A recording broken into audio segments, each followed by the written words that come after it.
Hello दोस्तों, आज मैं एक्सप्लेन करने वाला हूँ एक शॉर्ट मूवी को। तो चलिए शुरू करते हैं। मूवी की शुरुआत होती है एक महिला को दिखाकर जो अपनी पोती लक्ष्मी को एक कहानी सुना रही थी, जिसमें वो बताती है कि कई साल पहले उनके गांव हरिपुर में एक उल्का पिंड का टुकड़ा टूट कर गिरता है, जिसकी कहानी इडक्कल के राजा को पता चलती है और वो अपने लोगों के साथ हरिपुर गाँव आकर उस टुकड़े को अपने साथ ले जाता है। उस उल्का पिंड के टुकड़े में कुछ चमत्कारिक शक्तियाँ थीं जिससे राजा बहुत प्रभावित होता है।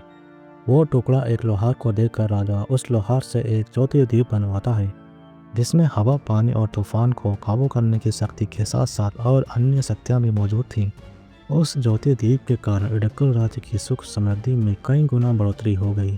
फिर एक दिन उस राज्य में क्रूर जहाज़ों का व्यापारी पुलिकुट्टू आया और उसने राज्य में आतंक मचाया और साथ ही राजा के लोगों को बंदी बना लिया। इन सभी घटनाओं से राजा को चिंता होने लगी। उसने पुलिकुट्टू को सबक सिखाने के लिए एक कलरी योद्धा कोनिकेडू को भेजा, जो हरिपुर गांव का महान योद्धा था। केडू ने पुलिकुट्टू को मारकर राजा के लोगों को आज़ाद कराया, जिस पर राजा ने खुश होकर केडू को कुछ भी मांगने को कहा। इस पर केडू ने राजा से उस ज्योति द्वीप को मांगा। राजा ने भी खुशी खुशी वो ज्योति द्वीप केडू को दे दिया।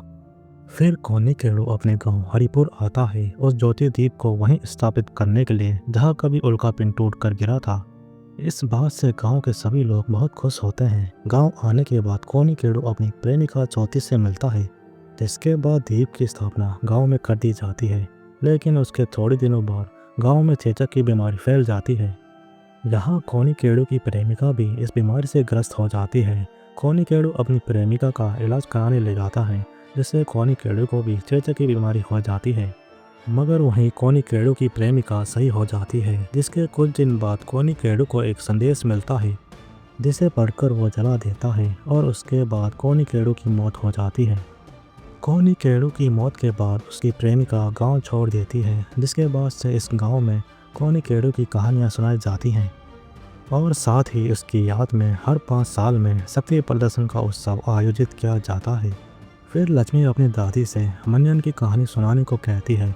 इस पर लक्ष्मी की दादी गुस्सा होते हुए कहती है कि मनियन एक चोर था जिसने उस ज्योति द्वीप को चुराया था और इसलिए गांव वाले उसे पसंद नहीं करते थे। फिर अगले सीन में हम अजय को देखते हैं, जिसे गांव वाले पकड़कर पूछताछ कर रहे थे। दरअसल अजय मनियन का ही लाठी है और इसलिए गांव में कहीं भी चोरी होती तो उसका इल्ज़ाम सीधा अजय पर लगाया जाता है। फिर समय बीतता है और अजय अब बड़ा हो चुका था। वो पेशे से एक इलेक्ट्रीशियन था, साथ ही वो रेडियो के द्वारा लक्ष्मी से बात किया करता था। यहाँ हमें पता चलता है कि लक्ष्मी गांव के जमींदार नाम्बियार की इकलौती बेटी है और वो अजय को पसंद करती थी। साथ ही अजय भी लक्ष्मी को पसंद करता था, लेकिन नाम्बियार को अजय बिल्कुल भी पसंद नहीं था। फिर जब अजय गांव के बच्चों को पढ़ा रहा होता है, तब पुलिस वाले आकर अजय को पूछताछ के लिए थाने बुलाते हैं, क्योंकि गांव में नाम्बियार की मोटर चोरी हो गई थी, जिसे अजय ने ठीक किया था। वहीं दूसरी ओर नाम्बियार से मिलने इडक्कल घराने से सुदेव वर्मा और उसके दोस्त आते हैं, जो नाम्बियार से ज्योति द्वीप दर्शन के समय वीडियोग्राफी करने की इजाज़त मांगता है। नाम्बियार भी उसकी बात मान जाता है और उसे अपने घर में रुकने की जगह देता है। वहीं दूसरी ओर अजय का दोस्त सुरेश शहर से गांव आता है और अपने ही पिता की चाय की दुकान के सामने अपनी दुकान खोलने की बात करता है, क्योंकि सुरेश की अपने पिता से नहीं बनती थी। वहीं गांव के सभी लोग मीटिंग करके अजय के मंदिर में जाने पर रोक लगा देते हैं, क्योंकि वो सभी अजय को चोर मानते थे। वहीं सुदेव अपने दोस्त के साथ मंदिर के आसपास घूमता है, जहां सुदेव अपने दोस्त को बताता है कि रात घराने से उसे इस मंदिर के बारे में पता चला है और यहाँ पर वो ज्योति द्वीप को चुराने के लिए आया है, जिसको वो अगले महीने लंदन में बेच देगा। वहीं रात में अजय लक्ष्मी से मिलने आता है और मिलने के बाद जब वो घर जा रहा होता है, तब पुलिस वाले उसे पकड़ के थाने ले जाते हैं, जहां कांस्टेबल उसके साथ मारपीट करने लगता है। फिर अगले दिन जब एसआई आता है तो वो अजय को छोड़ देता है, क्योंकि उसके खिलाफ कोई सबूत नहीं थे। लेकिन यहाँ गांव वालों को लगता है कि एसआई से जान पहचान होने के कारण उसे छोड़ा गया है। फिर रात में सुरेश अजय से मिलने आता है और उसे बताता है कि मंदिर से ज्योति द्वीप चोरी हो गया है, जिस पर अजय चेक करने के लिए मंदिर आता है। यहाँ अजय मंदिर के ऊपर चढ़कर देखता है तो उसे पता चलता है कि ज्योति द्वीप गायब है। अजय आकर सुरेश को बताता है कि द्वीप गायब है, जिसे सुनकर सुरेश कहता है कि ये उनकी चाल है और फिर वो भागने लगता है। सुरेश को भागता देख अजय उसके पीछे जाता है और उसे पकड़कर पूछता है कि उसने मंदिर में किसको देखा, जिस पर सुरेश सुदेव का नाम लेता है। और उसे कहता है कि तुम्हें मंदिर तक लाने के लिए सुदेव ने ही कहा था, क्योंकि जब वो नामबिहार के घर चोरी करने गया था तब सुदेव ने उसे पकड़ लिया और उसे ऐसा करने को कहा, जिस पर अजय को यह भी पता चलता है कि बचपन से लेकर अब तक जितनी भी चोरी हुई थी वो सुरेश ने की थी, जिसका इल्ज़ाम अब तक अजय पर लगता रहा। मगर तभी सुदेव वहां आता है जिसने ज्योति दीप को चुराया था, लेकिन दीप को चुराने का इल्ज़ाम भी अजय पर आने वाला था, क्योंकि सुदेव ने अपने दोस्तों की मदद से अजय का वीडियो रिकॉर्ड कर लिया था मंदिर के ऊपर जाते हुए। यहाँ अजय सुदेव से कहता है कि उसे क्या चाहिए, जिस पर सुदेव कहता है कि उसे ज्योति दीप चाहिए, क्योंकि उसने जो ज्योति दीप चुराया था वो नकली था। ये सुनकर अजय भी सोच में पड़ जाता है, जिस पर सुदेव उसे बताता है कि असली दीप को उसके नाना मनियन ने चुराया था और मंदिर में उसकी जगह नकली दीप को रख दिया था, जिसकी लोग अब तक पूजा करते आ रहे थे। यहाँ सुदेव अजय को मंदिर खुलने तक का वक्त देता है, जिसमें अजय को असली दीप ढूंढकर उसे देना होगा, नहीं तो वो गांव वालों को बता देगा कि दीप अजय ने चोरी किया है और सबूत के तौर पर वो वीडियो सभी को दिखा देगा। इसके बाद अजय उन सभी जगहों पर दीप को ढूंढने का फैसला करता है जहां उसके नाना ने चोरी करी थी या माल को छुपाया था। लेकिन दीप को ढूंढने से पहले अजय सुरेश से कहता है कि गांव में तुमने जहां भी चोरी की है उनका चुराया हुआ सामान तुम्हें वापस करना होगा, नहीं तो वो गांव वालों को सच बता देगा, जिस पर सुरेश भी मान जाता है और गांव से चुराए हुए सामान को वापस कर देता है। फिर इसके बाद वो दोनों दीप को ढूंढने में लग जाते हैं, जहां अजय को पहाड़ी के नीचे बनी गुफा का पता चलता है जो कि मनियन के छिपने की जगह थी।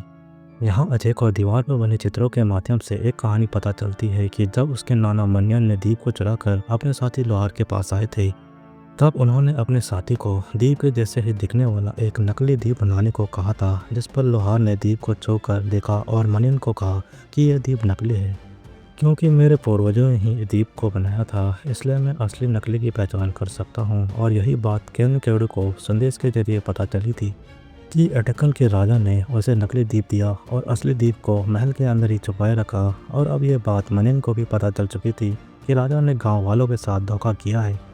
तो मनियन असली दीप को चुराने के लिए राजा के महल के अंदर आता है और सभी कठिनाइयों और जालों को पार करते हुए तहखाने तक पहुंचता है जहां उस असली दीप को रखा गया था। यहाँ मनियन उस दीप को उठाता है तो उसे दीप की शक्ति का एहसास भी होता है, उसकी सारी चोट ठीक हो जाती है और अजय को गुफा से बस इतना ही पता चलता है कि उसके नाना ने असली दीप को चुराया था, लेकिन उस दीप को कहाँ छिपाया गया है यह उसे अभी तक नहीं पता था। फिर गांव में उत्सव की तैयारी होने लगती है, जहां अजय माइक के जरिए सभी गांव वालों को यह बता देता है कि वो जमींदार की बेटी लक्ष्मी से प्यार करता है, जिस पर जमींदार भी अपनी बेटी को धमकाता है कि वो अजय से दूर रहे क्योंकि वो छोटी जाति का है। वहीं अजय अपनी माँ से दीप के बारे में पूछता है, जिस पर उसकी माँ बताती है तब उसके नाना ने दीप को चुराया था, तब गांव वालों ने उन्हें पकड़ लिया था और उनसे दीप को ले लिया था, मगर अपने परिवार को बचाने के लिए उसके नाना ने अपनी जान दे दी थी। इस पर अजय अपनी माँ से पूछता है कि क्या पता नानी को पता हो उस दीप के बारे में। इसके बाद अजय अपनी नानी का सामान चेक करता है, उसे उसमें एक कछुए जैसा यंत्र मिलता है। वहीं गांव के लोग अजय से आकर मिलते हैं और उसे कहते हैं कि गांव में होने वाली प्रतियोगिता में वो उनके गांव की तरफ से भाग ले। अजय इसके लिए मना कर देता है, मगर अपनी माँ के कहने पर वो मान जाता है, लेकिन अजय उनके सामने एक शर्त रखता है कि उसकी माँ को उत्सव में जाने से कोई नहीं रोकेगा, जिस पर गाँव वाले भी मान जाते हैं। फिर गांव में उत्सव शुरू हो जाता है, जहां प्रतियोगिता में अजय दूसरे गांव के प्रतियोगी से लड़ता है, लेकिन अजय इस प्रतियोगिता में जानबूझकर हार जाता है क्योंकि सुदेव उसे ऐसा करने के लिए मजबूर करता है और इस कारण से सभी गांव वाले अजय से नफरत करने लग जाते हैं। फिर जब अजय लक्ष्मी से मिलने उसके घर आता है, तब नामबिहार बड़ी चालाकी से उसे पकड़ लेता है और अजय को मारने के लिए अपने आर्मी बुलवाता है, जहां अजय उन सभी से बचते हुए अपने घर आता है, जहां गांव वालों ने उसके घर को आग लगा दी थी, मगर अजय उन सभी से बचते हुए झरने तक पहुंचता है। यहां पूरा गांव उसे मारने के लिए आता है, जहां गांव के लोग अजय पर जानलेवा हमला करते हैं, जिसके चलते अजय उस झरने में गिर जाता है और पानी में बहते हुए अजय किनारे तक आ जाता है। फिर वो अपने शरीर में घुसे हुए हथियार को निकालकर नदी के ऊपर फेंक देता है, जो हवा में जाकर रुक जाता है और फिर वो अजय के पास आ जाता है। यहाँ अजय की नज़र उस यंत्र पर पड़ती है। फिर उसे अपनी नानी की बात याद आती है, जिसमें उसकी नानी कहती है कि भगवान पत्थर और पानी में भी होते हैं। जिसके बाद अजय पानी में कूद जाता है, जहाँ उसे पानी के अंदर एक पत्थर की बड़ी शिला मिलती है, जिसमें वो यंत्र को फिट करके खोलता है तो उसे असली ज्योति दीप दिखाई देता है, जिसे हाथ में लेने से ही उसके घाव भर जाते हैं। फिर अजय दीप को लेकर बाहर आता है, जहाँ सुदेव अपने साथियों के साथ अजय का रास्ता रोकता है और उसे दीप देने को कहता है। यहाँ अजय उन सबसे लड़ता है और उन्हें पीटने के बाद वहाँ से चला जाता है, जिसके बाद मंदिर का दरवाज़ा खुलता है और सभी गांव वाले वहाँ हाथ जोड़े खड़े होते हैं। लेकिन तभी वहाँ ऐसा ही आता है, जिसके साथ अजय की माँ भी आती है, जिनके पास असली दीप होता है। यहाँ अस्थाई गांव वालों को सारी कहानी बताता है, दीप के चोरी होने से लेकर अजय के असली दीप ढूंढने तक। और यह भी बताता है कि गांव का असली चोर अजय नहीं बल्कि सुरेश है। यहाँ सुरेश नाम्यार को एक खत देता है, जिसमें अजय ने लक्ष्मी के साथ भागने की बात लिखी थी। और यहाँ मूवी ख़त्म होती है।